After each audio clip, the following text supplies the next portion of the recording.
thank you for joining us here at Esports Stadium Arlington. But make sure you learn more about Army careers in science, technology, engineering, and math at GoArmy.com. More than 150 soldier possibilities ready and waiting. Reading is difficult for me. So here we are. We're back here in just, we've got Tulsa and UConn coming up here in this upper bracket finals. It looks like they've almost underway. I'm not going to get baited by this knife round again. It just finished. Okay, cool. Thanks for letting me know that, too. Awesome. All right, so we've got they're just waiting on us to be able to tell them to get ready. We actually, I like sharing a lot of different facts. As you can see here, we fly around DE Inferno. I share things behind the scenes that are happening because we're all human. We like to know what's going on. So originally, we joined a Dallas server, and UConn, of course, most of them are on the East Coast. They are from Connecticut. And we actually adjusted the server, so it's actually going to be a Chicago server this time. This is an online tournament.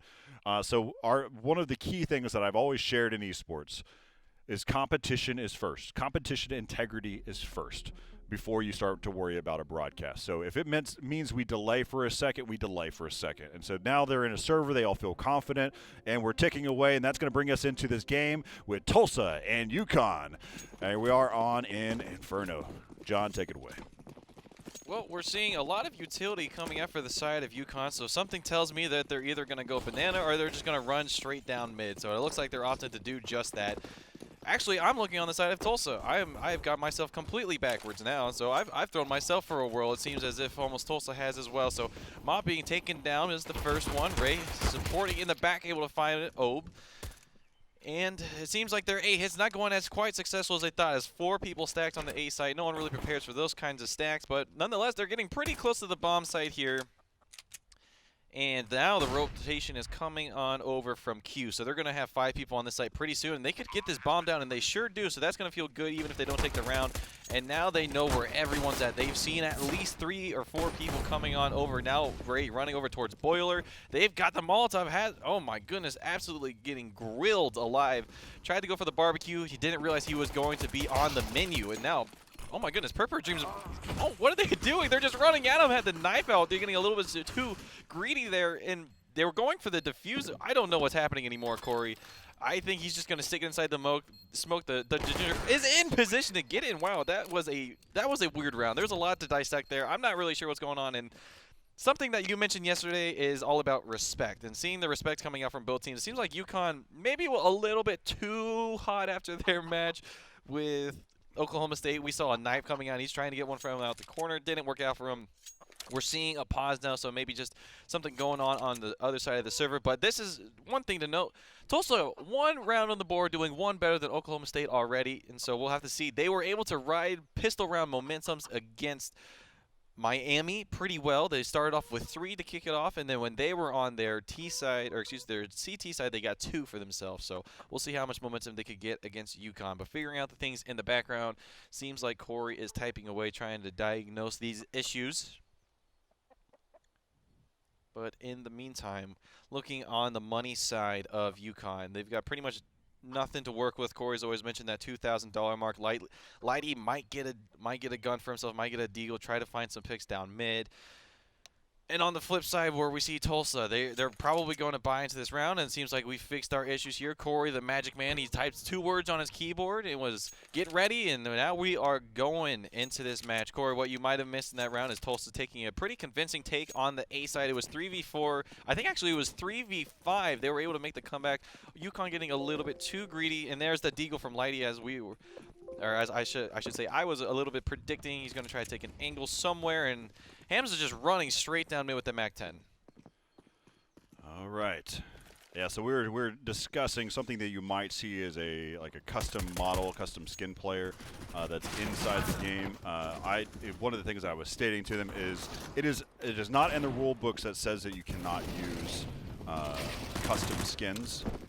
Because that also follows all the Valve rules that are out there for majors. They want you, of course, to have the ability to be able to use them. A lot of the professional players have actually used, kind of their own ethics and said that they should not allow, but so they don't use skins. And so that's something that now there's, I think Flashpoint had stated that you cannot use custom skins. For me, I think we follow the major rules and kind of go off of that. So here we are right now. Already Tulsa has picked up, this is looking into being their second round. And, oh no, Q missing that first one, but does pick up the kill. So 2-0 now. I think we'll start to see, I'm really, really curious about seeing the very first gun round that's going to be coming our way. Well, it's not going to be coming on the way of UConn as they decide to save one more time to have a full buy starting next round. So this could be a third round here for Tulsa. They've got all the guns they need to take this one. And this could be another note of what we were talking about, Corey, is that the momentum coming out from Tulsa right off the bat, winning the pistol. They've had good success in pistol rounds, but they're finding another pick. It seems like UConn just running down mid, finding them unprepared, and now they're starting to get some guns.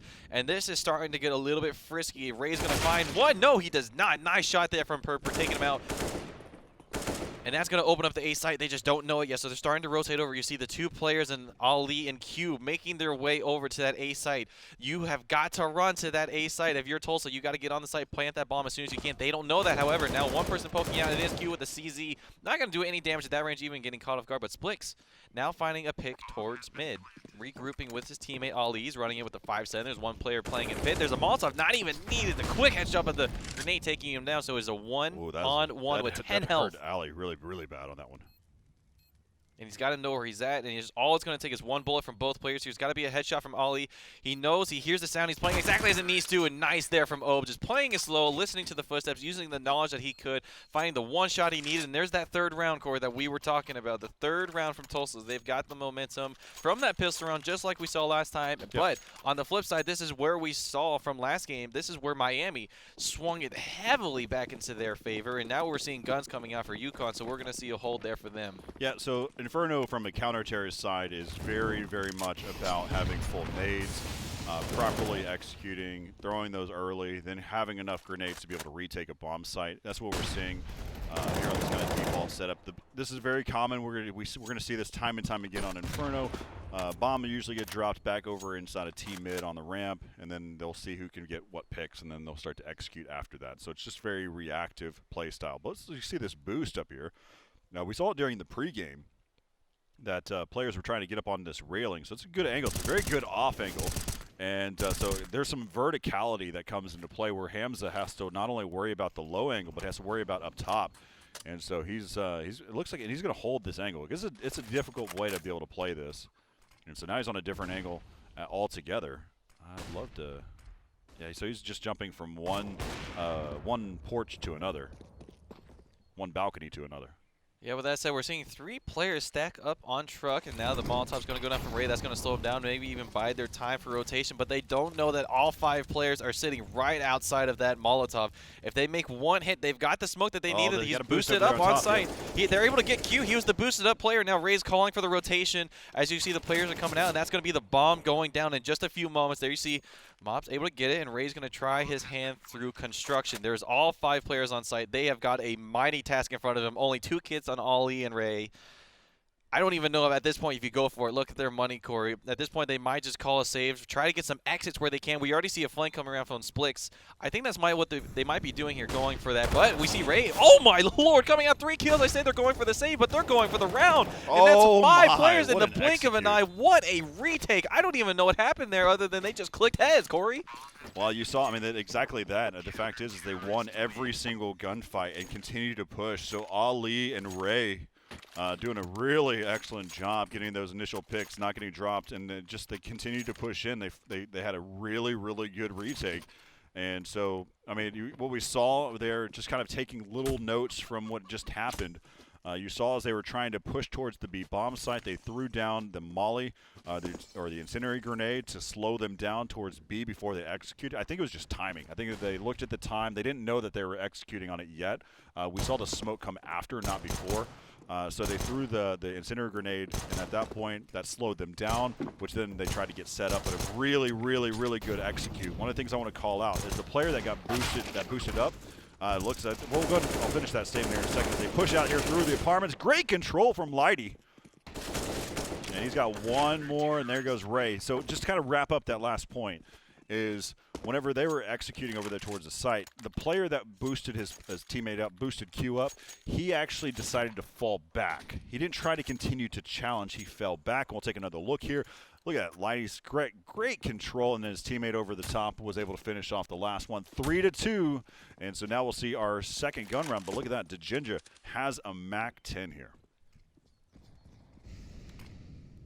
Absolutely. So we're seeing the dynamic duo and Ray and Q staying onto that site of B, trying to take some banana control while they can. They got a smoke down at the entry. Q's now got an AWP joined by Splix on the A site, holding from Arch. Now we're seeing Tulsa trying to take a little bit of a slower approach, only sending 2 this time to banana, 1 down mid, 1 guy at boiler, and the other guy at apartments. Doesn't seem there's going to be any easy openings here. Now Molotov going down mid. That's going to force Purper in a bad position. Exactly what he wanted. Splix finding the pick towards mid. The other player in boiler. Now it's going to become a little bit more difficult. They definitely got to play their battles a little bit better than that. 1v1's not winning on the side of Hamza. And that leaves this in a 3v5. Only damage on Ali. And he is playing on from the pit side of A. So Banana's looking like not an option right now. I think they have a forward enough position in Obe in which they're trying to say, all right, well, I'm already here. Let's just go as a team. And that's exactly what they're doing. They're using that smoke on Arch. They know that one player's in pit. You know, the other player's on site from that grenade, and that's going to be a catch off there from Light Sniper. He's been holding this position so well. We saw that last round had a 3K spray down. Has Tulsa rethinking their strategy again. There's no way they go for the slow pace towards B. They don't have enough time. And it almost looks like they're trying to go for a save here.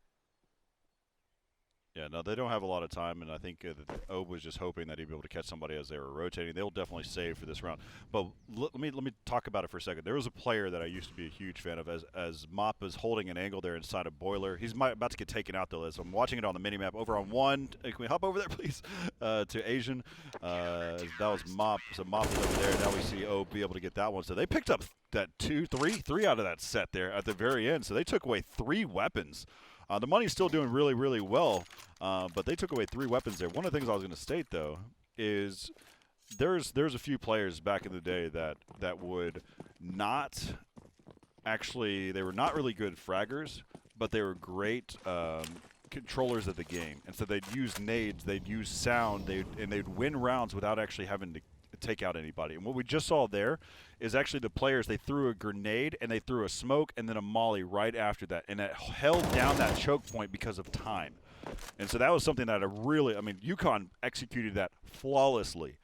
And so immediately you had 2 players, you had Obe and Mop, that had nowhere to go. They had no time, they had nothing, and so just really good execution. Holding your grenades for that long in the game is really, really, I give a huge shout out to UConn on that. And just as you mentioned, control is the name of the game right now. They let Q poke out towards that angle, and then right behind him was Rage just holding a smoke. The second he saw anything, he took the shot, the smoke grenade went out, slowing down the pacing of Tulsa. And now that gives the opportunity for a potential flank on the side of UConn, but I like what they're doing, not overcommitting to this rotate. Sure, they might know that they're there, but these 2 players at the B side have been such anchors. They've been able to hold down this side just by themselves. And now Mob's showing a little bit of presence, but once again, UConn not intimidated by these rotates. And an unfortunate look away, and Hasma's going to find one, not ready for the other one. And Splix, he should have poked. That was an AWP. Could have picked him off, but now Splix is able to find the retreat. Now we're seeing 1 player come over. That is Ray. While the second one coming over in Q with the AWP. This is a 3v5 retake with no health on the side, and that's Splix finding another one onto that player. Look at that. Just look how long they're delaying them. They've not had the chance to push anywhere, and so they have to second-guess themselves over and over and over again. And then they retake the angles. For them to allow Splix to take this angle back over is incredible. And so right now they're going to continue to push up. I think they should probably not push too far. The op is expensive, and looks like he is going to get taken out, so he's going to have to rebuy that. And Dejinja got one. We're seeing a lot of late round kills, but man, I'm a huge fan of watching how UConn's playing. 4-3 right now. Absolutely. They're playing control, name of the game, and the most devastating kill from that round was on Mop or Asian, is that he got killed after time, so he has only $900 to his name, and he lost his AWP. That is absolutely a dagger in the heart of them. Yeah, it shouldn't have been playing that way.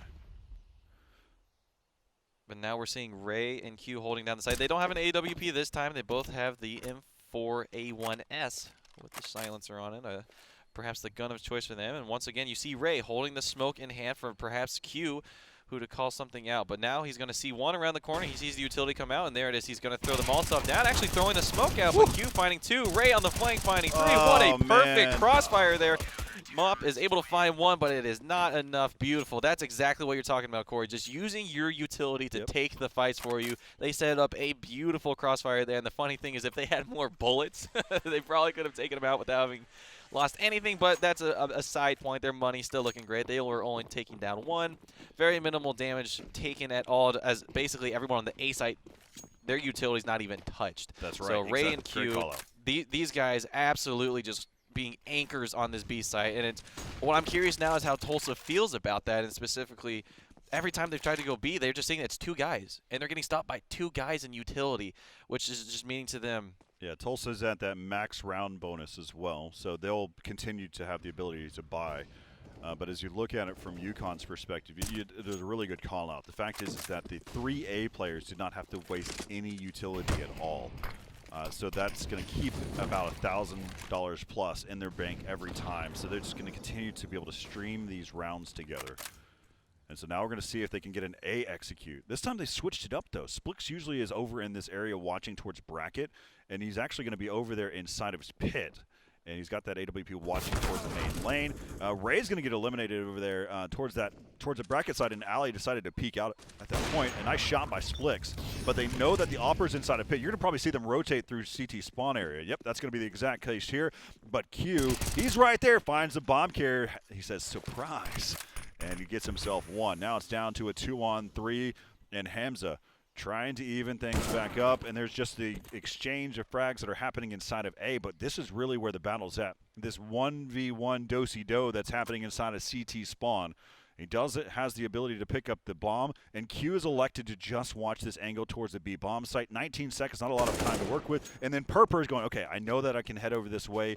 But look at the time. Man, it's going to be cutting it super close.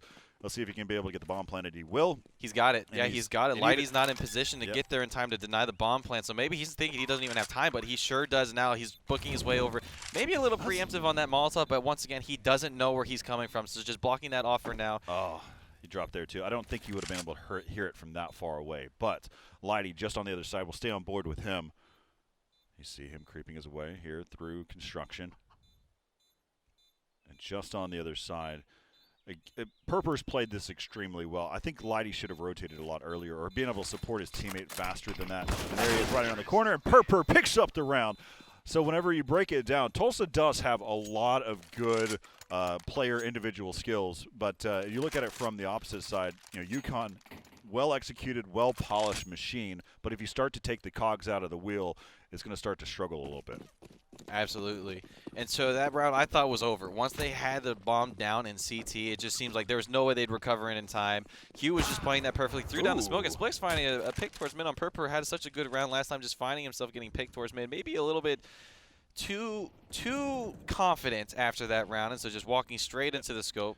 And now it is a 4v5, and we've seen in these situations, it seems like Tulsa's had a little bit of struggles finding their footing, so to speak. And so they've had some success in trying to play like the shaky runs, as you mentioned. The second they break out of that constructed, or excuse me, that structured style of play, and Splix finding another pick on mobs.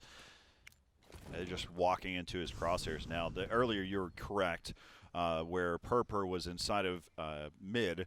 He was just too comfortable. These later rounds, you start to become really comfortable with getting to a position. You haven't been challenged in certain areas because the smoke grenades and mollies are not necessarily working off it. We'll go and fix this too if we refresh our HUD, but we currently have a little bug that's happening. There's no diffuse actually happening. And so now you can see there's the op shot from Splix. That's his third one. Yeah, he tries. I mean, might as well.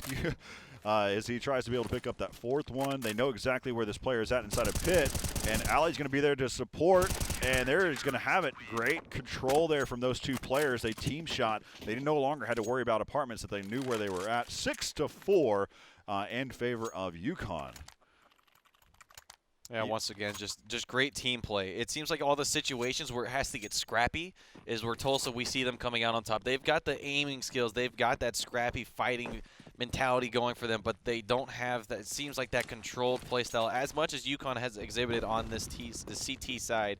So it looks like they're going to take a banana hit, but now they're starting to rotate on over mid. They're going to smoke over towards Arch. Splix is holding this time from Boiler, so might not predict that coming through. They see the op shot going through. It doesn't kill anyone, so now that finds Ove as an opening, but they're not checking behind them. Ove's making it through the smoke. That's going to be one. That's going to be a gun, but Light on the other side finding one, finding two, and is now going to find three, and Ray going through Arch, and that's going to be the bomb down in mid, down by Boiler. We're here with Purper. We saw him doing it last time. He's going to continue to push forward. Let's see, looking at their money. Yep.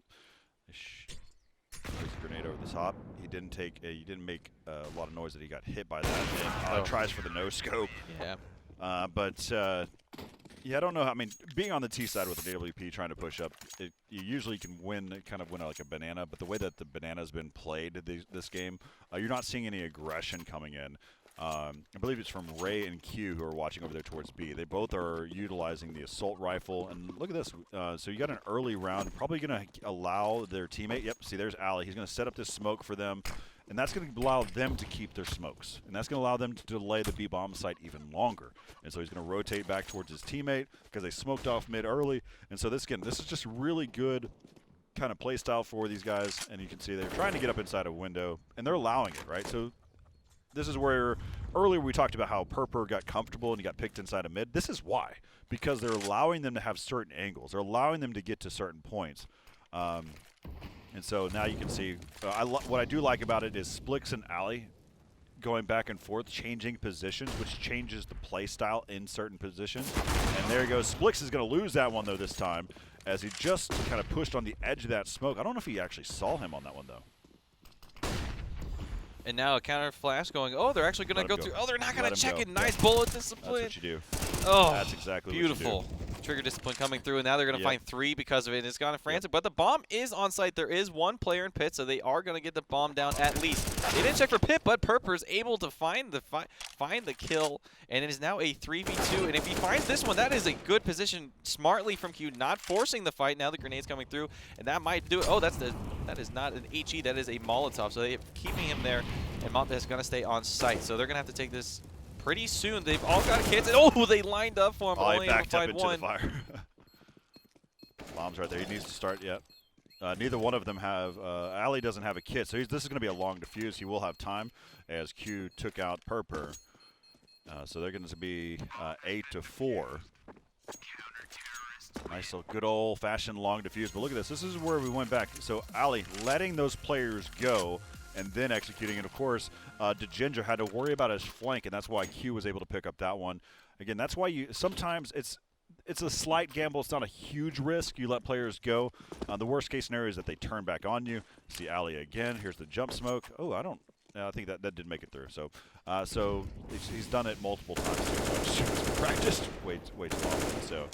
He'll rotate. Oh, wait, did he stay with his teammates? He did. He sure did. I think he used some more of his utility. So because he's only down to a Molotov. Maybe he threw out an HE grenade with them. Maybe even gave him a flash. But now we see he's rotating back on over. And once again, I just want to make note of this again, is that Ray and Q have just been so strong in this B site. It almost just seems like that Tulsa doesn't even want to consider it an option anymore. And look at that. They still have all of their utility. They've got a smoke, a Molotov, and a flash to their name. So they've got plenty of time to stall if they hear anything at all. But we're seeing now Boiler and Abs is kind of been the name of the game here. We're now even seeing the banana player rotating over. So they're going to try to commit to this A site.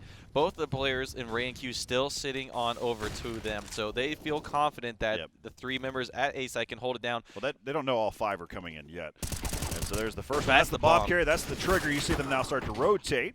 Coming in was Mop has picked up one. Obe has got one as well. And DeGinger, you can see that Splix is actually falling back, waiting for his teammates. This is going to be a tough angle here. He's got to go around through two smokes. There's the pop flash. But Purper inside of Boiler, 3-on-3. This is going to be a tough retake. You got one opper that's trying to lead the charge here. He's going to push around, and there he is right around the corner, and Purper will take him down. Oh, but it is blazing in there as Q picks up one. And now it's going to be a tough one here. He's going to get sprayed around. Good control there. Again, it's hard. It is really hard for an Opera to be able to take those angles. I probably would have had Splix actually come around from the graveyard side instead of going around, because there's too many angles to worry about there, too many tight turns, quick flicks. And so, but there you have it, 8-5. Tulsa again playing scrappy, playing well, and picking up at least a couple rounds here. That's their second gun round that they've won, though.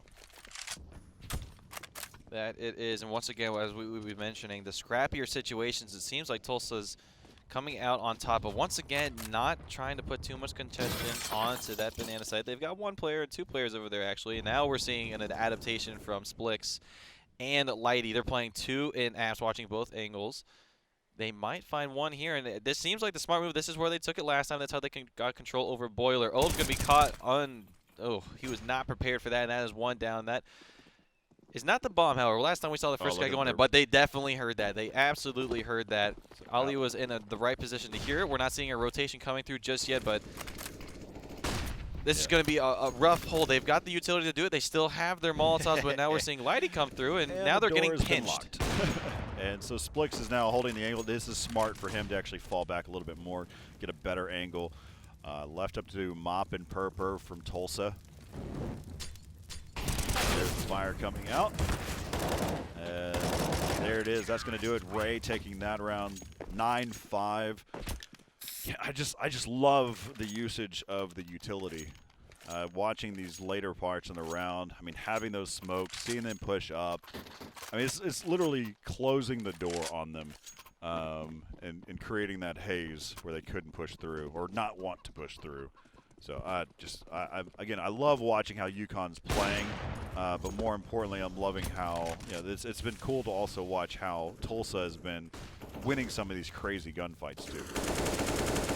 And now they're trying, and now they're finding out why they were not trying to take banana this whole time, as they were getting burned in the Molotov Ray, just spraying them down and finding 2. So already in a rough position right before the half. So they currently, you can take a look. You've got Lighty, who's watching over there towards the apartments, and then you've got a crossfire action that's happening there with that's Ali and Splix. Of course, Ali is lurking in the corner, so if Splix shoots, he misses, he falls back, and Ali will hold that position, but it looks like Ali is going to go ahead and rotate. I'm curious by this. Maybe a smoke that he's trying to reset up or something. I'm not sure why he decided to start to rotate already. So now that might kind of be a point later on in here in this round. Just like a boomerang, he's coming right on back, and he's going to meet some players through Arch. He's going to get traded out, so that's going to work on for him. And that was the bomb being dropped, so that's going to slow him down once again. We're seeing Q rotating all the way through mid as Ove is able to find Lightly. They know another one's on site. It's the AWP. He's got to rush him. Q's coming through the site, but Ray's able to take it out and keep it under control. That is 10-5 for UConn going into the half. Corey, I just think that that CT side was just way too strong from Ray and Q. Just being able to 2-man anchor down on the B side, it was almost like that wasn't even an option for them. So I'll be curious to see how they play the T side and to see how aggressive they might get. It seems like that is their comfort zone, as we saw Perspection on the previous match so comfortable going connector, and that's where we saw him playing. I wonder if we'll see Ray and Q trying to play that B side as we get started into this second half. They're going right down banana, and it looks like they're starting to take their time trying to get a boost. Oh, they're going to boost them out, or just perhaps wait for aggression from the Ginger. And yeah, that's exactly what they're doing, and they're going to use that as their opening. What a read there. They knew one person was going to push down banana. They caught him out. And nice shot there. That's going to slow them down ever so much. Try to get some time for the rotate as the bomb gets on site. Insane. Why would you even have a molly and pistol? I love it. So you see that as they pushed out, they forced Hamza to be out of that corner, and so now it's left up to Mop and Obe on this rotate. They've actually got Obe, who's coming around from from banana, and he might get eliminated here in just a second. But we're still on board here with Mop. Ooh. Mop misses that shot. Oh, nice taps. Ooh, they did take at least 2 of them away, but UConn picking up the pistol round there. Man. And that's going to be a big deal. We saw this map actually start off being 3-0 in favor of Tulsa because they got the pistol round. you got to wonder to yourself, if UConn's able to get 3 rounds off of that pistol or 2 more abses, that's going to leave them at 13-5. And then we haven't seen any strategies develop for Tulsa on their CT side yet, so we don't know if either this is their stronger side or not, but it looks like they're stacking 3 on the side of B. And once again, it's just very smart from UConn. I think they've realized the style of Tulsa, how they want to play, and they're just trying to keep it slow. They're trying to feel out their opponents a little too much, not try to overstep their boundaries, and ultimately just find their game plan as they can. They're getting a very forward position onto Banana now. As the other player, actually, their third on the side of Tulsa, they rotated off, so now they're going to smoke off construction. They're leading into the site. They got to smoke on CT already, so all they have to deal with is the 2 players on site. Q's already found 1, and they don't know the other one's back there, but he's going to get pushed out through that Molotov. They know he's there. He's able to take 1, but Ray able to find it, able to get the bomb down onto Coffin. As we see the 3 other players coming from CT, 1 going down, another one throwing his gun out, trying to be a flash, perhaps. It's able to work for 1 kill, but it's not able to work for all of them, so Ray closing it out. And it is now 12-5 in favor of UConn. We'll have to see here how Tulsa looking to buy, and it looks like they are. They are stacking up with the M4s. They're not going to have great utility to work with, but they are trying to force it this round. And Corey, if they lose this round, this could spell a 14th, which could lead into momentum going to UConn's favor for all the way into it. And this reminder is to advance into the playoffs. So the team that wins this match will advance into the next bracket series of the playoffs beginning on May 5th. So they have a nice little comfy break for themselves. Look at this. So you got Ali and Ray, who both have mollies. Again, I found it very interesting watching during pistol rounds, seeing that there was a molly that was purchased. So that's interesting to me. But we're seeing them utilizing all of their smoke supplies. If we go back to when we watched them against Oklahoma State, the way that they executed was leveraging a lot of utility, and that's what looks like we may be seeing here a little bit more. There's not as much. We haven't seen much action yet. Now they're trying to take a slow hit towards mid, and what timing there for DeGinger. That's also the bomb going down, but yet no rotation from the guys on the B side. They're not confident that it's a full A hit yet, but that's going to sign them off, and they're just still holding down. They're still confident that it's not a full A hit. He's holding on to the side his own, but the team is doing the rest of the work. It is now a 1v3. That is the bomb at A, and Splix has got the whole 9 yards to run. He's got 35 seconds, so not that much time to work with. He's going to check Colts there. He is not going to check it completely, and that is going to be the round for Tulsa. That was, I would say, a must-win for them. Well, they absolutely had to win the round, especially the fact that they bought. I think DeGinger played it really well, though. He was the one that I think it was an MP7, MP9. So he had himself a submachine gun, and the way that he played that inside of mid, I think the timing, as you said, worked out really, really well in his favor. So now you see Tech 9's coming out. They're caught ablazing as they're still pushing through. There's smokes that have been utilized. They're going to utilize it. Thank you for that smoke, because I'm going to go ahead and wrap around on you. But Purpur does not care as he's picked up 2. And Mop, who is on the rotate, has helped out as well. And look at that. Oh, what is this? Great control. 7 HP. He's able to survive, and I would say that's a pretty big deal. Not only is it the AWP, they still would have picked it up, but that's at least another rifle that they've gotten to save. So a little bit messy. He missed 3 shots there, able to stay alive, able to keep control of that rush. And now we see on the side of UConn, once again, they're just sticking with the pistols again. So we'll have to see. They're a nade team. They're a utility team, so it makes sense. Absolutely, and I completely agree with it. This whole series, they've had great use of utility this whole way through. Now, Obi getting a forward position, missing the shot on Q. They're going to know that he's there now. They're probably not going to push through Banana, but we've seen crazier things happen, Corey, and it looks like at that he's missing his shots, and so that's giving Q the ready, set, go to start trying to push down Banana a little bit.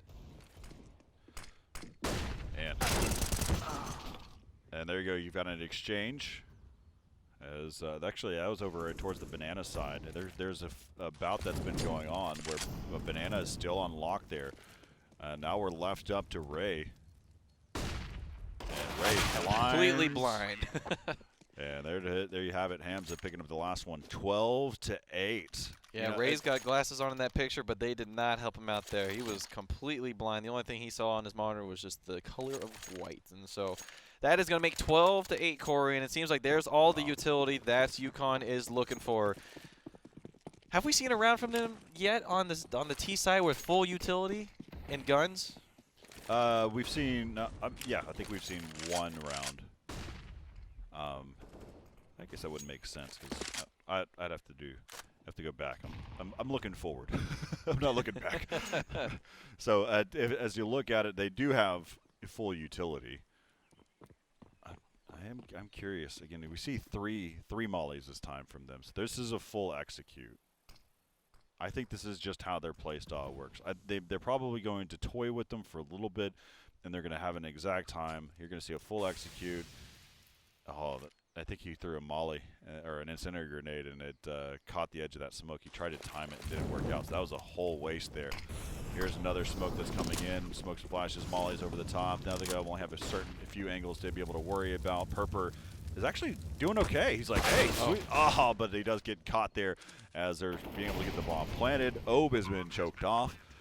And now... And they're falling back, and they're losing their gunfights over there towards Banana. Dejinja on the rotate was able to pick up 2. And there's Allie. Now they're just getting traded. All right, down to a 2-on-2. Dejinja still coming into the side of the site. He did have an incendiary grenade, pushes him out of position. Here comes the flash over the top to see if he can be able to have an opening here. He elects to be able to pick up an AWP, but Ollie goes down. There goes Ray on the wrap, and there you have it, 13-8. Good hold. It looked like Tulsa might have been able to figure out a way to get a retake there off the start, but then in the end, UConn still locks it down and picks up the round. Something I'm scratching my head at now is that they walked out of that round with 2 AWPs, and actually, yeah, look at that. They even threw one down just to buy a different gun. So looks like they're trying to play a little bit of a faster approach. And, you know, a dual AWP setup on T side is kind of strange anyways, but Splix finding the opening right off the bat at mid. So that is a good opening for them. He's going to get the AWP as the Dejinja. They're throwing down the M4. Yeah, there's Splix again. He's challenging inside of mid. He's got that smoke that he's leveraging, but you got to be on the lookout for. There is Dejinja, who's on the left side of mid, and he will fall back as well. So they're going to be all holding different angles. Pop flash over the top, not utilized. They were actually listening for footsteps, but timing. CSGO timing. He did see him. He did see him. There he is, and it drops him there. I had actually probably lingered maybe a little longer, but that's still, it's his call. Yeah, I think maybe they're just trying to reestablish the 4v4, trying to even up the odds. Once again, we're seeing 2-2 split pretty perfectly here on both sides. So the last person is sitting with the bomb in mid, looking like he wants to move towards Banana. That is Lighty in his way, and Banana's just trying to hold the angle, maybe hold for a flank, but now the bomb is moving towards the A side. They're going towards Boiler, and now they're walking right back to Banana. They've got 42 seconds. They've got time to go to either site, but they've got to start moving if they want to go to B. So you're going to see them probably toss over these mollies. They'll immediately know. And you got a quick rotate action that's happening there. I believe that is, that's Dejinja who's going to be ready to rotate. But where is Purper going? He's like, oh, no, I got pulled. But the spray over the top, that was Mop. And Mop is going to stay alive here. And they just watched him want to be able to cross there. But again, Purper gave up his position. I was going to talk about how Dejinja had a quick rotate. He's already there to be able to help out. But the fact is, Purper pulled. And so now this is a 3-on-4 advantage going towards Tulsa, but now it's been evened up. Splix watching over there towards the construction towards Coffin, and Ray dropped quickly by Hamza. Great shot from Hamza. They're going to get on. They're hearing that scope there too. Oh, picks up one. Yeah, he needs to play with them for a little bit longer here. Hamza going to challenge, and he does, and he gets picked off there. UConn 14, Tulsa 8. On the back of Splix's ace. So he might not be the top fragger in the server, but he's pretty much up there in the second contending spot. And I would say during this game, he's had so many high impact kills. Right there you see it. He's getting the guy on the bomb, and now we see Hamza trying to challenge, and then boom, right in the sights. That's going to be the ace to close it out for him. I would say he's probably been the difference maker in this round so far between Ray and Q holding down the B side on their CT side. But now they're going on to 14 and only pistols for Tulsa here. This is pretty much sealed as a 15th round unless something crazy happens here. Ali is going to find one in the apartments, maybe not expect the others, but he's just going to get on out of there, take the picks where he can. They don't need to give up anymore. Now the Jinja's trying to see his dead teammate lying on the ground, and it looks like they're going to make their way to the B side. We see 3 people lining up. They don't have the same utility that they have, but they've got enough to get the takes. So there's going to smoke on CT, another flash going out, another smoke following, and then they're going to find Mock. One, there goes one. The last player is towards Coffin. They haven't checked him yet. That's going to be there, and now the bomb is going down on site. All 5 remaining. Only 2 left, and Hazma and the Jinja, they've only got pistols to work with. They'd love to take some rifles out of these hands. The money's not looking great on either side, so getting in, getting where they can would be wonderful. Not able to find anything. It's a clean round, and that spells a 15th for UConn. 15-8 going into this potential last round. The money on the side of Tulsa is looking okay. They don't have the utility that they need. They at least have guns, but full utility, and that's been the name of the game, is coming out for UConn. This is their opportunity to close it out here. So as you look at it, again, this whoever, well, being UConn, being at map point, match point, they have the ability to advance into our double elimination bracket or into our playoffs. That will be starting on May 5th. And so right now, UConn just knocking at the door. You already know the Ginger would have loved to have that opening frag against Ali, and they're already starting with their backs against the wall. Got some good damage done, but at the end of the day, you don't want just damage. You want to get those kills. He could have seen 2 players there, only saw 1. Not even great information to walk with. Tried to get a little bit aggressive on mid. I liked the play, just needed the execution. And so now we're seeing a slow play coming out here from UConn. No need to force it. The bomb is still in spawn. They're trying to see what they can find on the A side. Maybe perhaps even have listening in from Lighty on the B side, seeing if they have any rotations. Hasn't heard anything yet. 1 player towards pit. He's going to have to do a lot of damage here. Now we see that Splix is going back for the bomb. It seems like they might be committing to this A site. They got 1 player on truck. They got towards boiler. And as I say that, they're starting to make their way towards banana. The only player still going in is Q, and he's got a pretty forward position on truck. He's going to be met pretty soon here by Obe, and yeah, but this is going to be a perfect distraction too as he pushes in. Great angle there by Q, and he might even eliminate the second one here too. But the execution's actually happening over there towards the B bomb site. There's still 2 players that are here in the site, and Purpur decides, you know what, I'm going to go ham, and he peeks out there inside, right inside the bomb site. He doesn't even care, but it's now left up to Hamza. 1 on 3, UConn. Again, this could be the final round right now. And he peeks around, and Ray finishes him off, and UConn takes it 16-8 over Tulsa. And so we'll see UConn going into the playoffs that will start on May 5th. They'll be joining RMU, Robert Morris University, as well as St. Clair College, who are already there waiting in the playoffs as well. So that was what a really, really good game to watch there from UConn. One of the things I really love about what we're doing here is watching each of the matches one at a time, watching how each of the players and seeing the evolution of it. I think once we get to the playoffs, you and me, we're going to have a really good insight of how these players play these games. oh, absolutely. And so as we saw from RMU yesterday, it didn't even seem like they were that much of a constructed play style. They were just in between of the really great gunfights, the great use of teamwork. But now we're seeing from UConn, teamwork is absolutely the name of the game there. I wouldn't even say there has been a lot of huge skill performances there. I would say Splix has a very solid AWP in his hands, but everyone else, good aim. Obviously, they have the ability to shoot people, but I think the best thing that they have got going for them is their teamwork and absolutely that utility usage. Yeah, so going back, I mean, UConn doing a really good job. 16-0 for the first game that they played. That was against Oklahoma State on Vertigo. That's where we got our first taste of what they were like and how they played the game. You saw a lot of really great usage of utility. Then after that, we were kind of curious, well, what is UConn all made of? And saw a team that could challenge them pretty well, and that being Tulsa. Of course, that game ended 16-8 there in favor of UConn. But again, huge kudos to those guys and how they were playing. And also now we've got joining us, we've got Allie from UConn.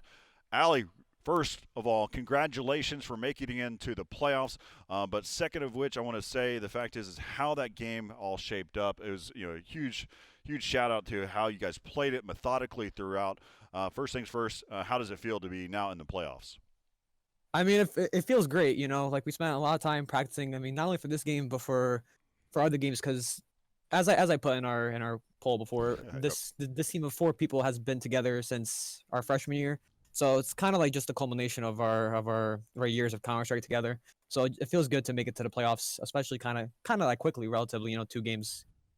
So one of the things awesome. So one of the things I want to kind of talk about for a second is I'm an older Counter-Strike player. One of the things that I noticed was the play style that you guys had is very much like French style playing, where you leverage your utility pretty greatly. Is there a team that you kind of look at and kind of pay attention to their demos, or is this something that you guys kind of built up and this is your own style of play? So many Astralis demos. Actually, yeah. Yeah, shout out to Q on our team. He spent a lot of time outside of the game watching demos, and me and him work together and create nade usages, executes, setups, on and on and on. But mostly Astralis. Yeah. Awesome. Well, one of the things that I found very very fascinating to me was during your pistol round on the second half there on Inferno, you guys actually bought a Molly. Is that a set pistol? I mean, I want to say a set pistol strat. It's one of your mini pistol strats that you've got. I think that was fascinating to me. Do we expect to see a lot more of that? Because I feel like you guys leverage your utility a lot, but more importantly, you leverage it very well. Yeah, so that Inferno pistol strat is it's relatively new. It's had a lot of success. Not in this game. We just we couldn't kill a pit guy. We were like laughing after because this dude pit just kills 3 of us. But I mean, we used our idea is to just play retake. Because like if you play guys on site on A Inferno, it's kind of difficult when the Glocks run up. Agreed. So we kind of trust our mollies to just take out the entirety of the site. And then if they go B, we can just molly off B site and just retake, which again just makes it a lot easier, clears a bunch of angles for us, and we can just take the fights and win them. Awesome. Well, Ali, I've got one more question. I'll throw it over to my counterpart here. So you're going into the playoffs. You are now going to be, if you haven't looked at it yet, the brackets are already been fully laid out, so you know exactly who you're going to be playing when. If you look at the brackets, you're, of course, the very first team that went in was RMU. They're at the very top. You're right below them. You're not facing off against them in the first round, but you could potentially face them in the second round. What are your thoughts on that? I'm excited. That's what, We haven't actually played RMU in Collegiate Counter-Strike ever since we've been together, so this is a good opportunity for us to see how far we've come, because they've definitely set a bar for how good of a team you can be in the collegiate scene. Absolutely. And I'm excited to see how we can do it. It's a best of one. Anything can happen. That's correct. And I'll throw it over to John O. Let him be able to ask a couple questions here. Yeah, Ollie, congratulations, first of all. The only question I really have for you is how close as a team personally are all of you? Because it seems like Ray and Q, the way they held down the B site on Inferno was absolutely unstoppable. And just looking at how Tulsa tried to even penetrate it, there was basically a 0% success rate on them. So it seems like all of you are perfectly in sync with one another as far as just throwing utility, all of your timings, all of your hits with Molotovs on the B site, in fact. How long have you guys all known each other personally? So the core 4 of me, Ray, Q, and Lighty, we've been together since freshman year. Splix our opper. It's kind of funny. We made a post on ESEA looking for UConn players, and that's how we found them, because he didn't know we had a Counter-Strike team. So that was our sophomore year, and now we're finishing up our junior year from home. So this is our 3rd year playing Counter-Strike together. So as I said earlier, it's all just a culmination. A lot of yelling, a lot of practice. Hours ago. Absolutely, yeah, lots of yelling. I remember when I was in college and trying to play some games professionally, there was absolutely a lot of yelling. But it seems like that you guys are much better at yelling at each other than I had any success. Once again, though, congratulations. I think seeing the team play, I'm really excited to watch continuing how you guys use your utility moving forward. And Corey, I think we can both say that that's the best utility we've seen so far this tournament. Yeah, absolutely. No, I mean, going back to Vertigo, I'm going to kind of touch base. I know it was a 16-0, but one of the things that we really started to pay attention to, you actually showed your cards to us really early, where we saw every kind of smoke, we saw the different utility leverage, and more importantly, the fact that you guys were very methodical in how you approached each angle. It actually allowed us, I think that you probably realized pretty early as a captain for the team of how to be able to lead that. Who's actually your in-game leader for you guys? So our in-game leader, it's kind of a lot of it recently has been Q. And me and him kind of will shot call. Yep. A lot of our strats, me and him will go in servers together and make them. But in terms of in-game calling, he does a lot of calling, and then I'll jump in and we'll kind of go off each other. Awesome. Well, again, congratulations, Ali. Thank you for joining us. We will see you on May 5th. It's going to be a lot of fun getting into those playoffs, especially seeing teams like yourself. So we'll touch base with you. You got any final shout-outs you want to say before you head out? Yes, sir. Shout out to my homies.